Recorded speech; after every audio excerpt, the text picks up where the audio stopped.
Bienvenue sur La Pépite, le tarot pour entreprendre ta vie. Je suis Cécile, coach, entrepreneur et tarologue.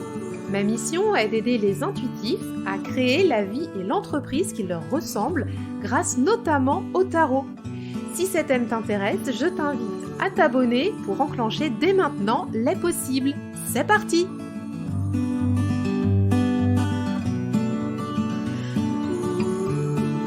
Hello les amis, comment allez-vous aujourd'hui? J'espère vous retrouver en forme pour ce nouvel épisode de La Pépite avec un sujet que j'avais hâte d'aborder avec vous. Il s'agit des 7 erreurs qui ruinent tes tirages de tarot quand tu te tires les cartes à toi-même.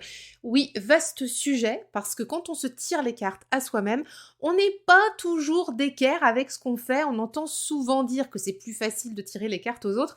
Et aujourd'hui, j'avais envie de démystifier ça, de faire un petit passage en revue des 7 erreurs que moi j'ai identifiées, en tout cas dans ma pratique, et puis qu'on aille un petit peu déconstruire tout ça pour pouvoir trouver des solutions. Alors sans plus attendre, on va passer à ces fameuses 7 erreurs qui ruinent nos tirages de tarot. Et la première, c'est ne pas poser ton intention. Alors ça, j'en parle régulièrement. Si tu me suis depuis un moment, tu dois te dire « Ouais, Cécile, elle reparle encore de l'intention. » Oui, pour moi, c'est la numéro 1, number one. Ne pas poser ton intention, c'est l'erreur principale que je rencontre partout. Et moi, la première, quand je suis pas alignée avec l'intention de mon tirage, ça part en quenouille. Voilà. Donc, poser l'intention d'un tirage, c'est quoi? C'est de bien définir en fait le cadre du tirage, d'identifier une question, une problématique, d'avoir un cadre qui structure en fait le tirage. Moi je sais pas, tirer les cartes pour rien, c'est un peu compliqué. Il y a toujours en fait quelque chose derrière, même quand on dit j'ai pas de questions précises aujourd'hui, j'aimerais bien plutôt avoir une tendance. Ça c'est quand même aussi quelque part une intention. Donc si on a l'intention de poser un tirage pour avoir la tendance du jour, prenons-la cette intention, mais n'y mettons rien de plus. C'est aussi, tu vois par exemple le process.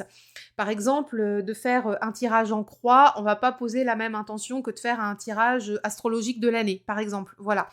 Donc, ça, pour moi, c'est vraiment la base de la base. Le number one, c'est la première erreur, c'est ne pas poser ton intention. Donc, solution, on pose une intention avec son tirage, c'est pourquoi on est là aujourd'hui avec nos cartes.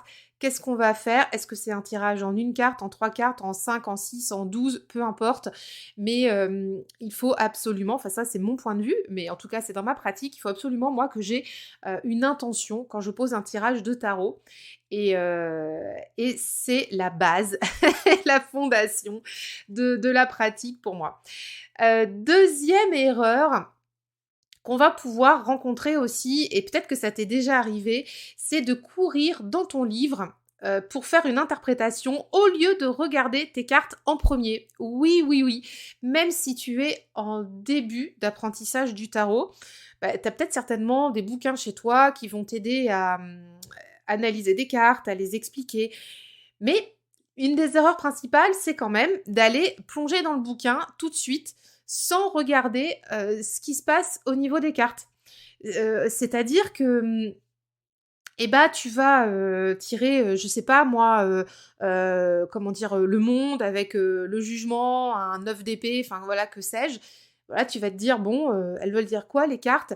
Tu vas courir tout de suite dans ton livre pour les interpréter, mais tu ne vas pas nécessairement regarder le jeu. Et ça, pour moi, c'est un peu compliqué parce que quand on a un jeu de cartes, on va aussi avoir des ressentis vis-à-vis des cartes, une ambiance générale par rapport au tirage, et ça je t'en reparle juste après aussi. Et donc, je pense que même quand on est en apprentissage, on doit quand même laisser la part à l'exploration des cartes, tu vois, pour ne pas courir tout de suite dans notre livre. Et je te rassure, hein, même ceux qui sont habitués à tirer les cartes vont régulièrement dans leur bouquin pour noter, vérifier deux, trois choses en fonction d'un tirage, c'est normal, mais ne pas le faire, enfin moi je te déconseille de le faire en première intention. Ne cours pas tout de suite dans ton livre, laisse-toi la possibilité de t'imprégner de ton tirage, de comprendre en fait les cartes en premier abord. Fais comme si tu n'avais pas de bouquin. Et après, seulement après, va dans ton bouquin. Voilà. Parce que sinon, bah ça pour le coup, ça peut clairement ruiner ton intuition et même pour la suite, ta compréhension des cartes. Parce que se faire ses propres analyses de tirage avec la base qu'on a lue dans les livres avant, c'est intéressant pour pouvoir apprendre et monter en compétence. Voilà. Donc on ne court pas tout de suite dans son livre. Troisième erreur que l'on peut rencontrer aussi, et alors ça c'est un petit peu particulier, mais je sais pas si tu as plusieurs jeux, ça te fait peut-être ça, c'est ne pas prendre en compte la spécificité du jeu de tarot qu'on utilise. Je vais m'expliquer. Moi j'ai plusieurs jeux de tarot ici, je suis une collectionneuse, j'en ai plusieurs dizaines des jeux. Et quand je te parle de la spécificité du jeu, ça me fait penser à des jeux que j'ai de type animalier, de type floral, de type... j'ai des jeux aussi qui sont basés sur l'histoire de l'art. J'ai d'autres jeux qui ont des visuels plus enfantins. Des jeux... de Marseille, avec donc comment dire, des cartes de suite qui sont peu illustrées, ou alors des jeux qui sont très très illustrés, des jeux avec des humains, des jeux où il n'y a pas d'humains, enfin voilà. Et une erreur aussi, enfin, à mon sens, hein, c'est ça, c'est de ne pas prendre en compte la spécificité du jeu. Et ça revient à ce que je te disais juste avant. Quand on va courir tout de suite dans le bouquin, on s'isole en fait de l'imprégnation des cartes. Et l'erreur là, tu vois, dans ce troisième point, c'est que chaque jeu a une spécificité. Et si tu as plusieurs jeux chez toi, je pense que tu me comprends aussi. C'est-à-dire qu'un jeu animalier va pas avoir la même énergie qu'un jeu floral, où on va pas l'utiliser pour la même façon, on va pas interpréter les cartes tout à fait avec les mêmes mots-clés. Bah, ça, ne pas prendre en compte ces spécificités, à mon sens, c'est une erreur. Parce que si on utilise un jeu floral pour faire tel ou tel tirage, bah, ça a du sens pour nous à ce moment-là, à l'instant T, dans notre intention. J'en reviens au premier point. Et pareil, par exemple, si on va utiliser un jeu avec des animaux, un jeu avec des tons plus sombres, ou alors un jeu avec des tons plus lumineux, eh ben c'est pareil, c'est relié à notre intention du moment, à notre intention du tirage. Et je pense que c'est nécessaire de prendre en compte cette spécificité du jeu.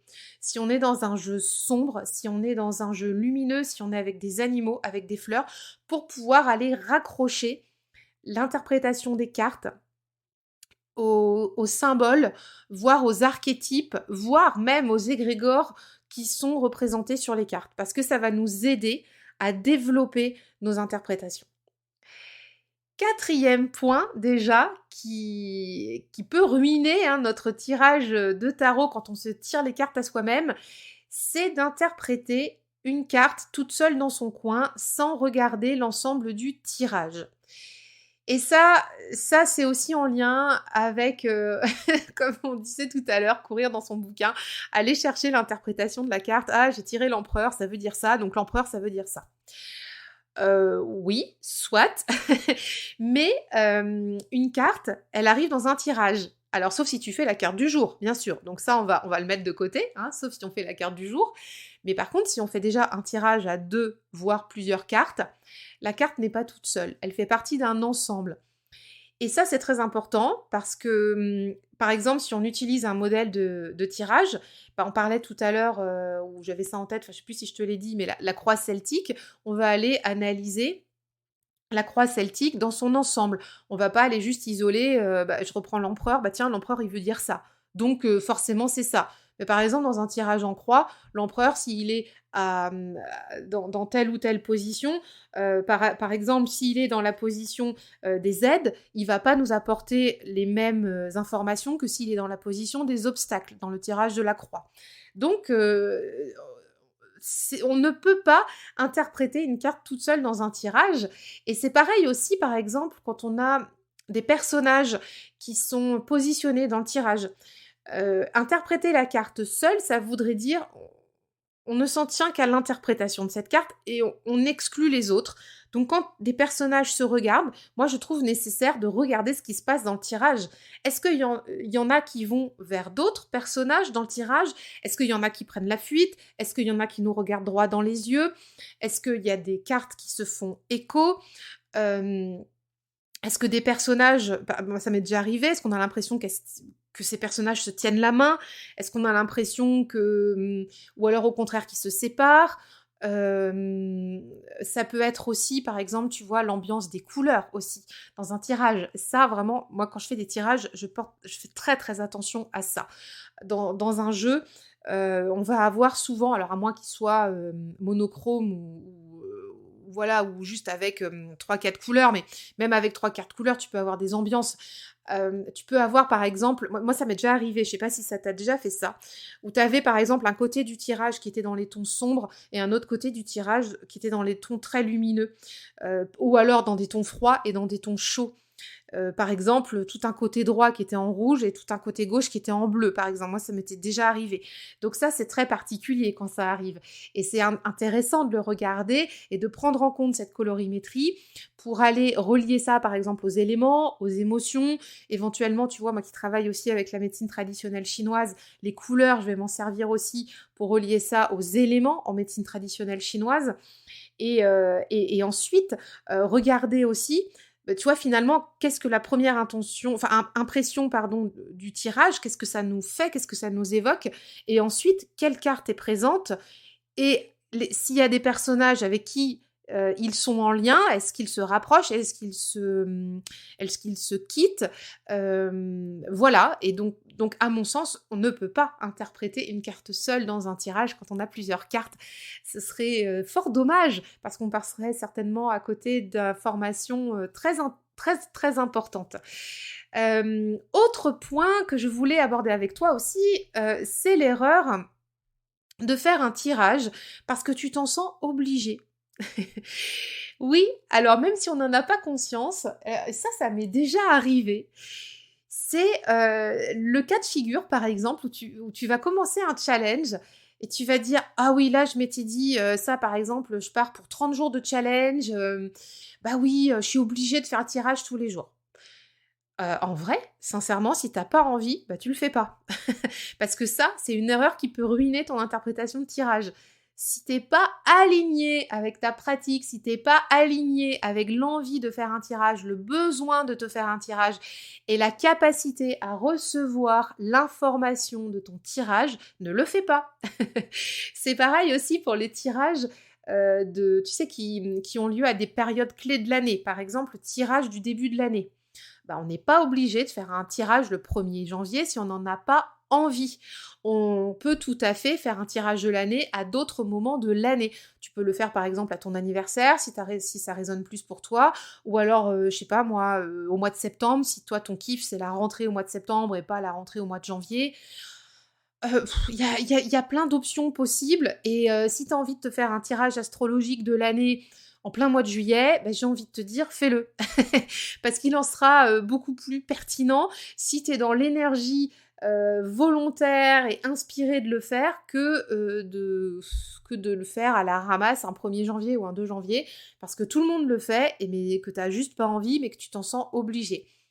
Voilà, donc écoute-toi, fais-toi confiance. Si tu as envie de lâcher prise sur un challenge, autorise-toi à lâcher prise sur un challenge. Si tu as envie de le faire jusqu'au bout parce que tu kiffes et que tu kiffes recevoir les informations de ton tarot et que tu es dans le feu, etc., mais vas-y, vas-y. Mais par contre, voilà, ne te sens pas obligé de faire un tirage parce qu'encore une fois, ça va te, bah, te casser en fait dans ta pratique tarologique, ça va pas te mettre dans un bon mood, et nous ce qu'on veut c'est être dans une énergie, je sais pas, le mot vient en anglais mais je l'ai pas en français, dis donc, c'est l'énergie powerful, enfin tu sais l'énergie enthousiasmante où t'es vraiment content de ce que tu fais, voilà. Donc moi mon conseil c'est écoute-toi, fais-toi confiance et ne fais pas un tirage parce que tu t'en sens obligé, parce que sinon ça va être compliqué pour toi. 6e erreur que j'ai identifiée aussi, Eh ben, c'est ne pas aimer le jeu que tu utilises.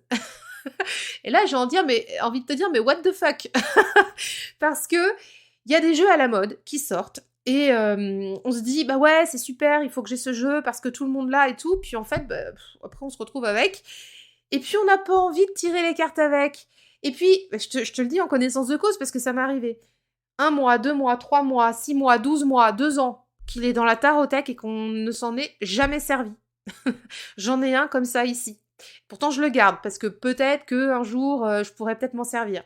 Non, mais en vrai, bon, le jeu dont je te parle, je vais le garder parce que peut-être qu'un jour je vais m'en servir, mais réellement, est-ce que je vais vraiment m'en servir?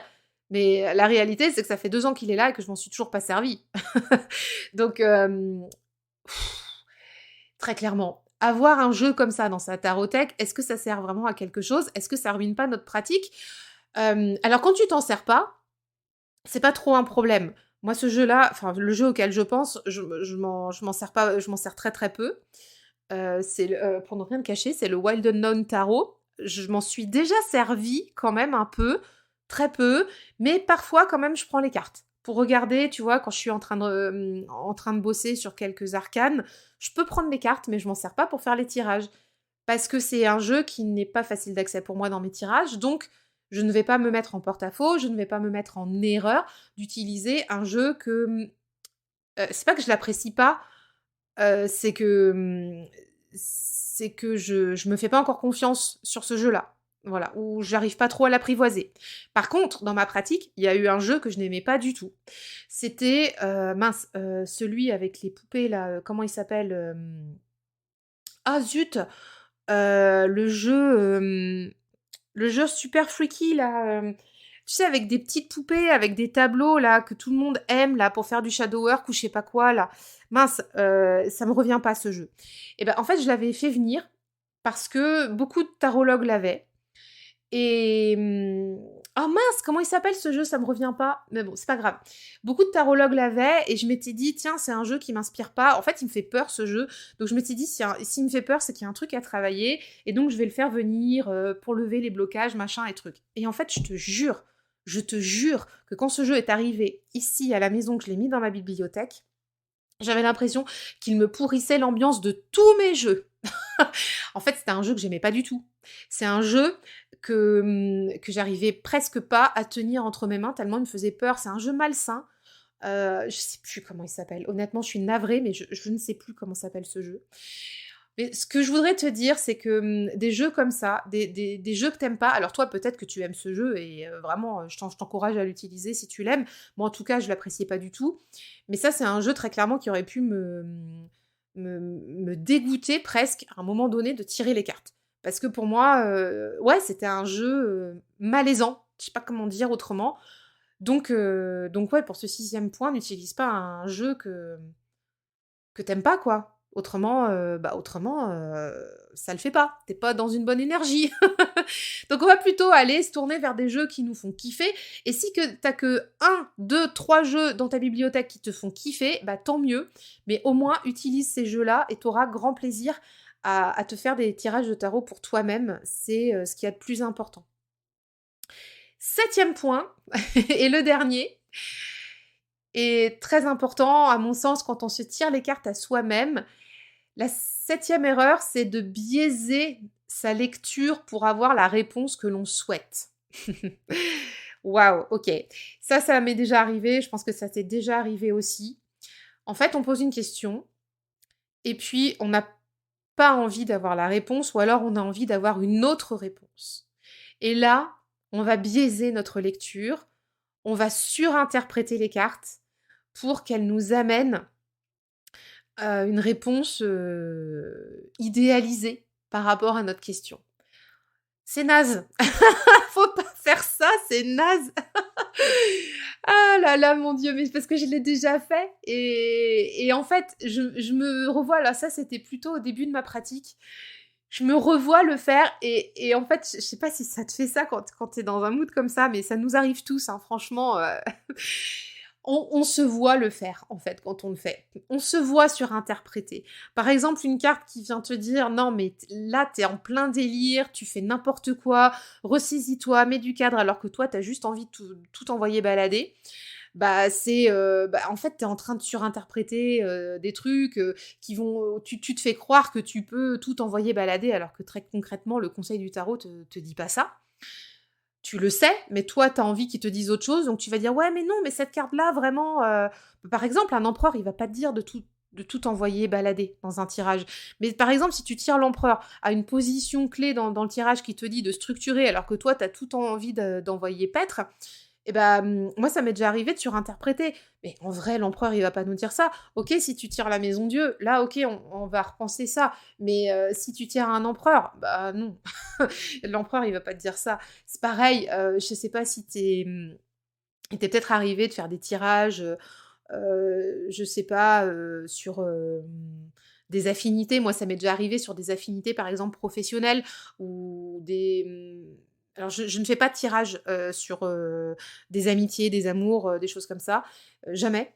Mais par contre, je vais faire, des tirages sur est-ce que je peux travailler avec cette personne ou est-ce que je peux, mener un projet avec cette personne et cetera. Et des fois, j'avais pas envie de voir la réponse du tarot. Des fois, j'avais pas envie de travailler avec la personne. Le tarot me disait que c'était faisable et que c'était enrichissant, mais moi, de prime abord, j'avais pas envie de le faire. Donc ça m'est déjà arrivé de surinterpréter pour, me faire croire que. Bon, je vais, finir sur ce 7e point, mais voilà. Ce que je voulais te dire, c'est que réellement, quand tu te tires les cartes à toi-même, vraiment, je t'invite à avoir le plus grand recul, la plus grande objectivité pour toi. Et c'est vrai que c'est difficile de se tirer les cartes pour soi-même parce qu'on a envie d'avoir une réponse qui va dans le sens de ce que notre tête nous dit. Mais l'idée là, c'est de déconnecter un petit peu